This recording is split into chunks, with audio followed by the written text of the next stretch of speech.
بسم الله الرحمن الرحیم حامد و مصلی. محترمینو یو محترم رو دا پوښتنه کړې ده چې دغه نوروز را روان دی چې دغه خلک بیا په هغه کې میلې باسي او وځي دغه د شریعت په رڼا کې څنګه. محترمینو ډېر افسوس کول پکار دی چې موږ مسلمانان د شریعت او د شریعت د حکمونو څخه خبر یو. بس ایسی یو میله را پیښه سي، میله را جوړه سي، بالا موږ پکې ځغلو، موږ پکې منډې وهو، دا سوچ نه کوو چې دا د شریعت په دې کې څه حکم دی، راسي د خپلو علماو څخه پوښتنه وکړو. و دې ته نه ګورو، نه مې آخرت ته فکر ستا، نه مې و دین ته فکر ستا، نه مې و خپل د دین و احکامو ته فکر ستا، بس چې څه یو میله یي بالا موږ پکې غورځو، موږ ځغلو.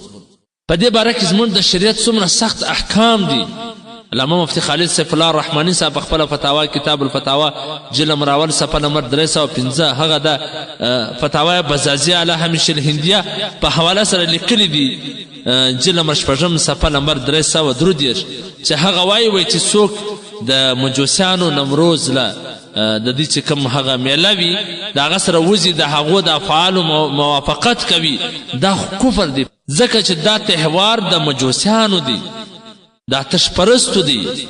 د هغو ته په دغه ورځ د هغو د دغه نقطه نظر تایید کول، د هغو سره موافقت کول، د هغو سره په دې افعالو کې شریک کېدل چې هغه مشرکانه دي، نو د دې څخه فقهای کرامو سخته منع کړې ده. ځکه فقهای کرامو د مجوسیانو ته د نوروز د مبارکۍ ورکولو څخه سخته منع کړې ده.